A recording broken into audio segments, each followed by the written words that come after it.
Okay, so we are going to go over some questions and kind of model expectations as we go through our packets.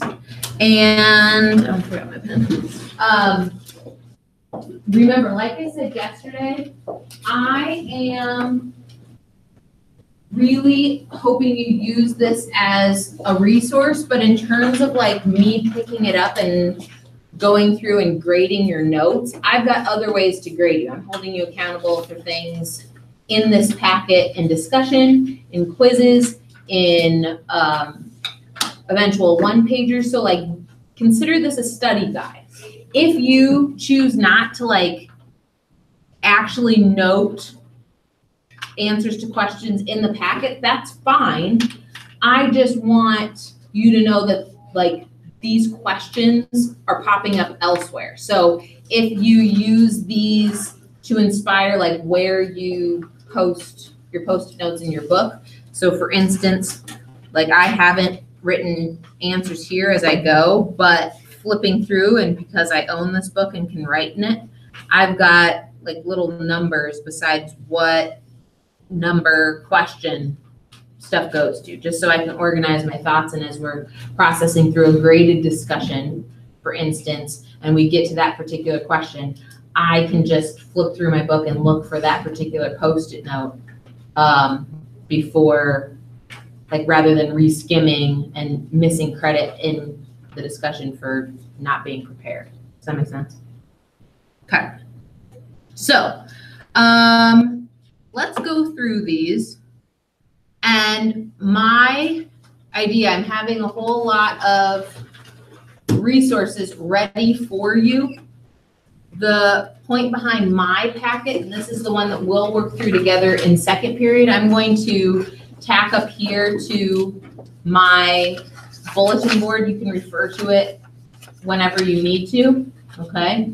But certainly, if you're inclined, jot notes or throw some Post-its in the book when we talk about that particular question if you didn't come up with it to begin with. But we started pages 1 through 8 together yesterday, and a lot of this was covered there. What advice was given to Nick by his father? Very good. And so how do you suppose this makes him a good person to tell the story?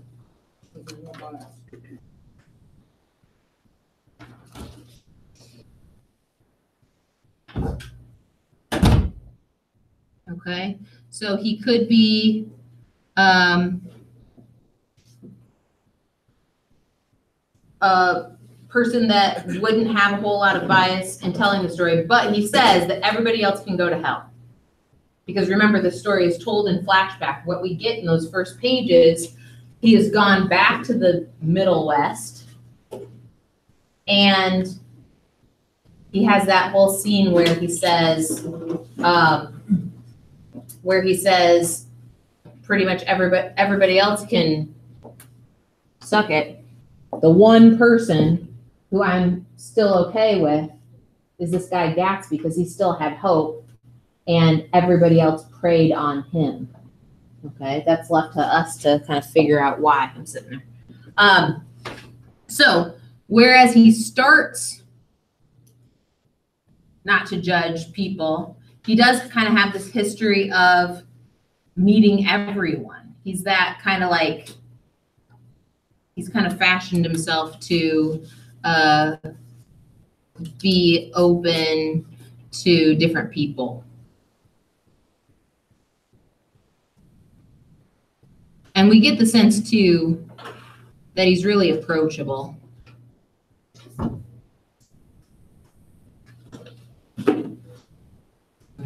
Okay. Like, he's a distant relative of Daisy's. She hasn't seen him in forever, and yet she's like airing the dirty laundry about her marriage and talking about like, you know, like all this stuff. He's just like kind of that person that people feel comfortable talking to. What's his social class and background, and what do we remember about how his family made his money? Yeah, Patrick? He's really, really wealthy. Okay. And like, his family owned like a business company. Yeah, owns a business. Does anyone remember what industry they're in? Car Hardware.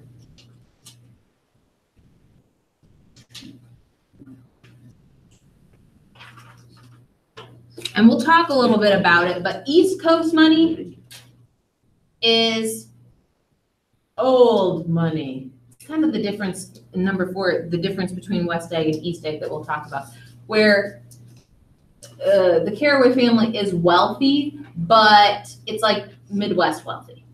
It's maybe not, I mean, like, this money would only date back to like the great grandfather.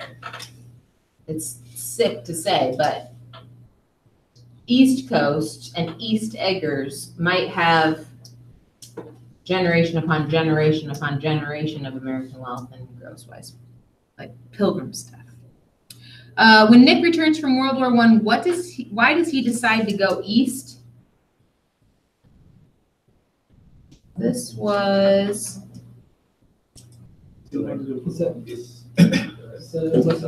page 3. What'd you say, Steven? Yeah. Yeah, he says that he later participated in that migration known as the Great War, and I enjoyed the counter raids so thoroughly I came back restless. Instead of being the warm center of the world, the Middle West now seemed like the ragged edge of the universe. So I decided to go east and learn the bond business. So like after all that tumultuous, to use a vocab word, experience of the war, coming back, it was kind of too quiet. He needed to jazz it up a little bit. So he decided to go east to the city.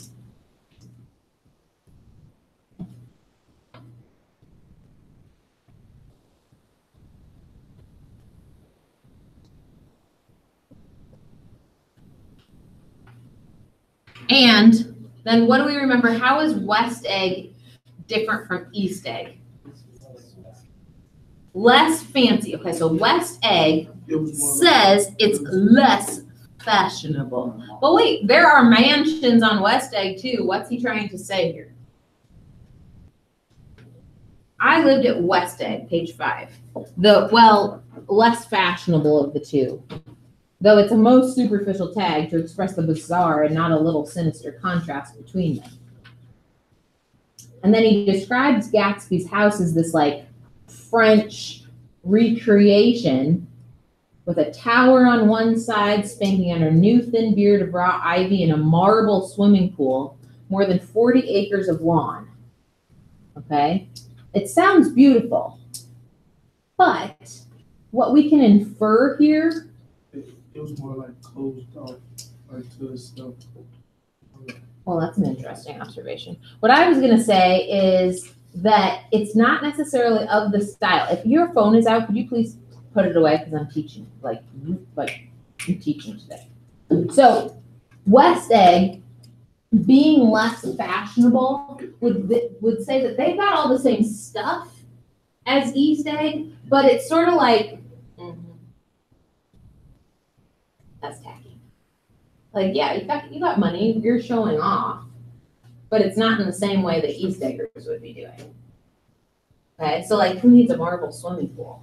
It's showing off wealth just to show off wealth, and East Eggers are old money. They have that generational wealth where, like, once upon a time, back on the Mayflower, they founded something, and then people nowadays in the 1920s, they don't even have to work anymore because they're still capitalizing on that. Gross. So you've got like the Tom Buchanans of the world that like, he doesn't go to a job, and yet he's still bringing a bunch of horses in from Illinois for fun. Okay? Whereas the West Eggers are a little bit tacky. They're the new money. So they've just come into this. They're self-made, which we think, I mean, like, shouldn't Americans respect that? I would say yes. But there are even now different levels of wealth, and we'll talk more about that. So West Egg, new money. East Egg, old money. before meeting him, what does Nick tell us about Tom Buchanan? What were some things that we could jot down there? He's a football player. He's huge. Very wealthy. And this is the old money sort. What else do we know? What else did you find that came out of last night's homework? We get the sense in the first 8 pages that he's not exactly likable. What's further proof that I don't like this guy? He's a cheater. He's a cheater. Are you gonna put it down? Heck yeah. Okay. There are those phone calls that he's taking at dinner when he and his wife have guests over and they're the girlfriend calling. He's an ass. Okay. What's another reason you know this? What book does he bring up? The Rise of the Colored Empire. He's a total racist. So on top of everything, and then we can kind of dig back through a little bit. On page 12, bottom of page 12, civilization's going to pieces, broke out Tom violently. I've got to be a terrible pessimist about things. Have you read The Rise of the Colored Empires by this man Goddard? Why? I answered, rather surprised by his tone. Well, it's a fine book, and everybody ought to read it. The idea is if we don't look at our white race will be utterly submerged. It's all scientific stuff. It's been proved. And then have you ever been around a couple that just like cuts each other down? Like all these like, oh, he's getting terribly profound. Like she's embarrassed. She knows this is not like dinner conversation and that he is an ass. But Daisy says, Tom's getting very profound, said Daisy, with an expression of unthoughtful sadness. He reads deep books with long words in them. What was the word these books are all scientific. It's like, politics aside, it's like touting fake news here. It's all scientific. Well, why? Because somebody said so. Gross. This fellow worked out the whole thing. It's up to us, who are the dominant race, to watch out for these other races, or these other races will have control of things. And then Daisy says, got to beat them. Like she's making fun of him, and he doesn't exactly recognize it. Okay? So, he's also racist.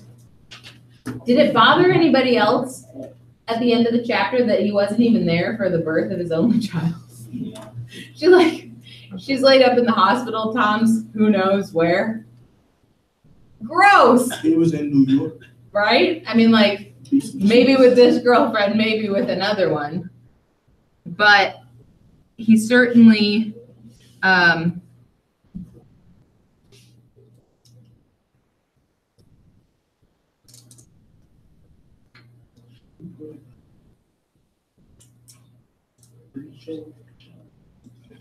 mean, he just shows himself to be just such a jerk.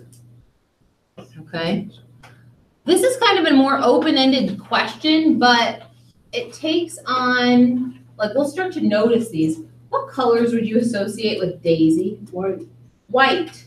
And I don't think that's maybe, well, it could be, and that's okay. Boz Luhrmann certainly associated white with Daisy. What other colors, like, what does white tend to symbolize? Very good. Purity. What's that over here? Good. Good.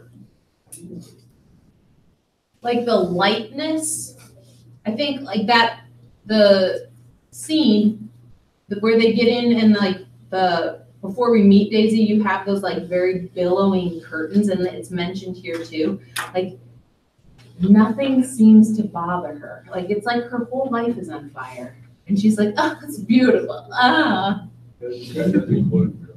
What? She had the golden girl. She's like the golden girl. I mean, like gold could be a good, I mean, sort of like the idea that gold is this precious metal, but it's also really soft.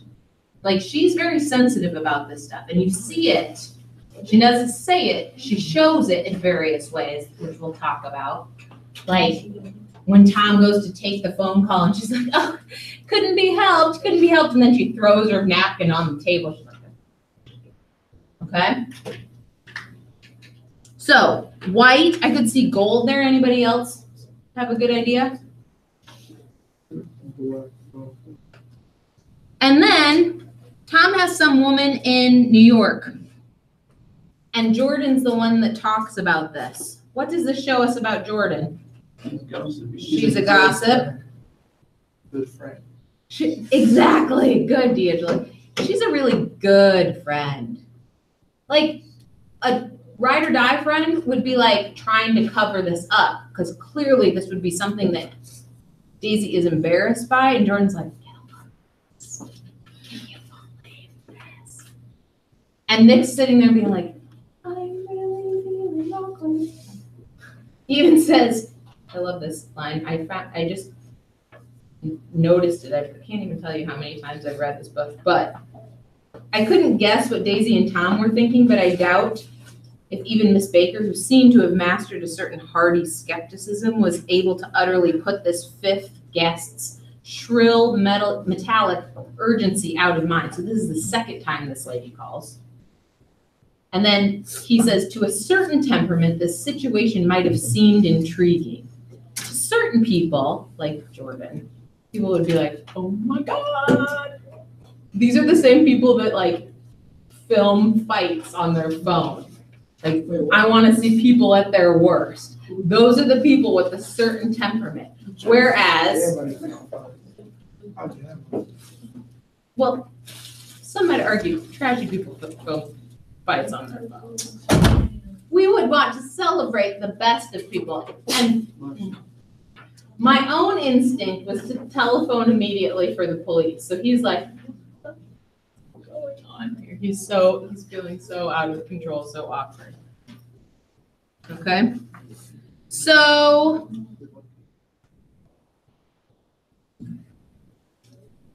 then what can we infer about Daisy's emotional state with her relationship with Tom? Yeah, he doesn't really love you. You're just more guys. I don't know that. Because how she said his name. Oh, so it was like, wait, Like when, Gatsby, what Gatsby? yeah, like when doing Uh-huh. Gatsby. Oh, you live over there in West Egg. I know someone in West Egg that James Gatsby? Yeah. Gatsby's over there? Whole time, that's the father. We'll have to find out. That could be intriguing. Good. So, but then we do see those breakdowns where, like I mentioned, that the phone rings and she's like trying to hold it together, like calling him a rose. I'm on page 14. And then suddenly she threw her napkin across the table and excused herself to when to go in the house. Miss Baker and I exchanged a short glance, consciously devoid of meaning, and as I was about to speak when she sat up alertly and said, shh, in a warning voice. A subdued, impassioned murmur was audible in the room beyond, and Miss Baker leaned forward unashamed, trying to hear. The murmur trembled on the verge of coherence, sank down and mounted excitedly, and then ceased altogether. So like inside the house, Tom and Daisy are like, are you kidding me? Like they're just out there. And then they get like shouting at each other, and then but nobody on the porch can make it out. And then she comes out, she's like, it couldn't be helped, cried Daisy with tense gaiety. It's like, that wasn't my finest. I wish that wouldn't have happened. Okay, so we can read through what she does, not necessarily what she says, but what she does, that she's not happy. Okay. What's Jordan Baker do? Gossip. She's a gossip, but that's not what she gets paid for. What do she get paid for? Page 18.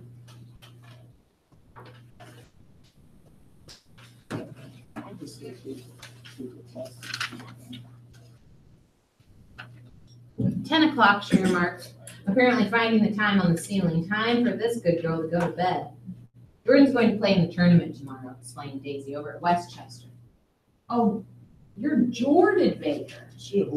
I knew why now. Her face was so familiar. Its pleasing, contemptuous expression had looked out at me from many rotogravure. I have no idea what that means. Pictures of sporting life at Asheville and Hot Springs and Palm Beach. I had heard some story of her too, a critical, unpleasant story, but what it was I had forgotten long ago. So she's an athlete. She's a golfer. Asheville, like the places that they just mentioned, like famous golf courses there. But we also know that, not trying to gossip, but Nick's like, oh, there was something about her, like tabloid style, that people were talking about, but he can't remember what. Okay. Then, and we saw it in the film, Nick sees Gatsby for the first time after he goes home. And he was going to go up and talk to him because Jordan Baker talked about him. He should probably introduce himself, but what stops him?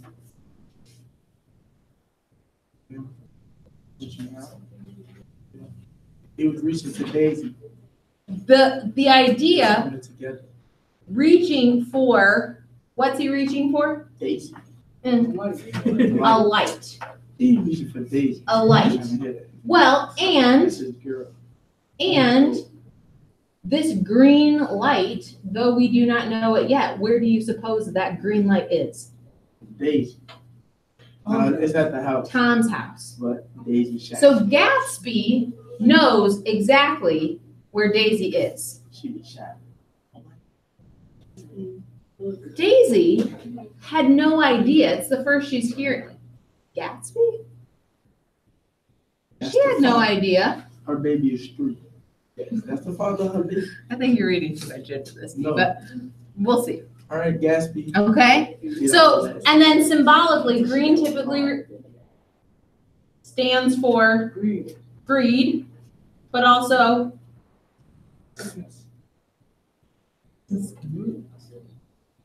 greed, jealousy, wanting what you can't have. Anger.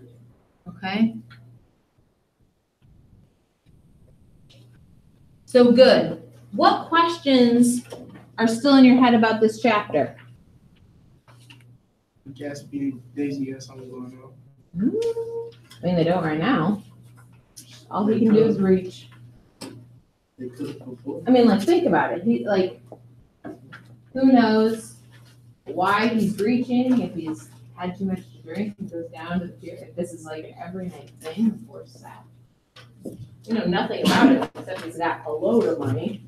And he's out there like awkwardly by himself in the dead of night, just reaching across the sound. Kind of weird. Okay.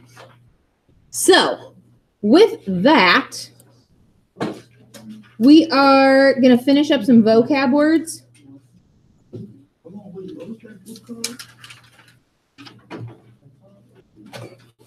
And then start with a Kahoot tomorrow.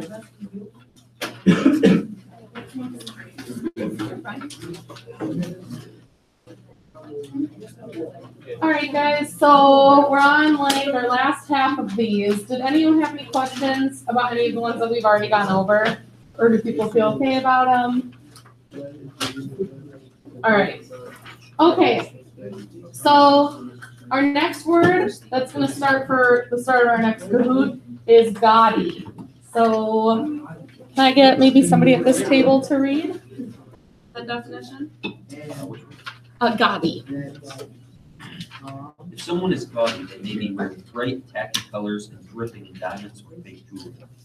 Yeah, so gaudy is going to be somebody that's just got like a lot going on in a way that they might think that they look really nice, but it's just like, it's too much. Or it's just, like, again, just tacky or a whole lot of going on. So a sentence I have for that is like, when the man won the lottery, he decorated his home with gaudy gold statues of himself. Like, that's not exactly something that you would be like, oh, that's really nice. Like that is, ooh, that looks good. Like you would, it's gonna kind of leave a sour taste in your mouth. So if I was to give you guys this sentence, like her outfit was gaudy because, how would you maybe finish that? Yeah. Younger. It's like She was wearing bright, tacky colors. taking a bunch of attention toward herself and not probably for the best thing. So her outfit was gaudy because she's pretentious. It's not necessarily someone's pretentious, but someone who's pretentious probably would be wearing gaudy things. It's definitely possible.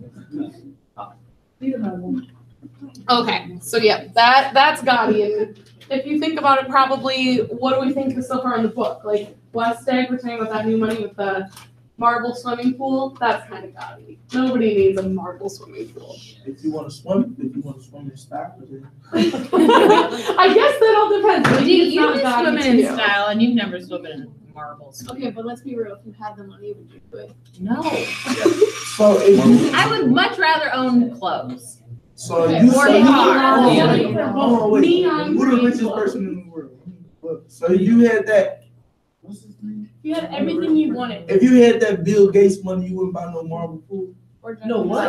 Bezos. That's his name. Yeah. Bill Gates wouldn't buy a Bill Gates marble pool. You don't know that. I do know Okay, that. what about Jeff Bezos? Well, Jeff Bezos. Okay, yeah.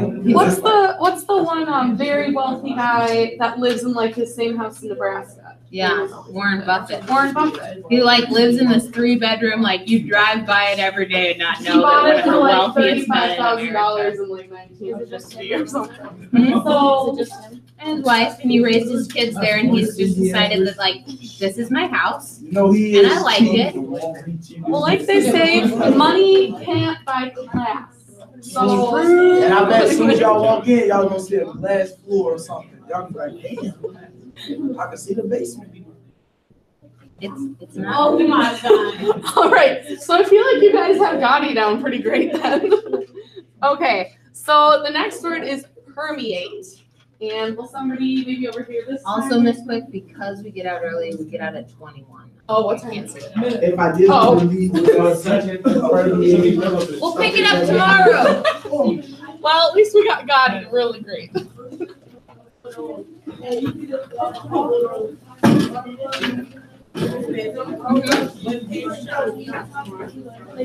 Yeah, so if you're catching up with reading, chapter 1 ends on page 21 in the paperback version, 26 in the hardbound version. Wait, why? I don't need you to read. I don't know, it's just a different publication. It's so annoying. Isn't it? You are just reading through the end of chapter 1. Okay? We're starting chapter 2 together tomorrow.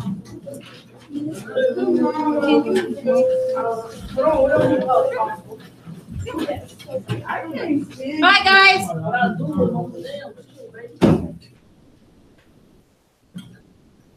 So go, you don't want to talk to you like that. Talk to you like that. Please come to chill with mama's dad. You're taking it easy.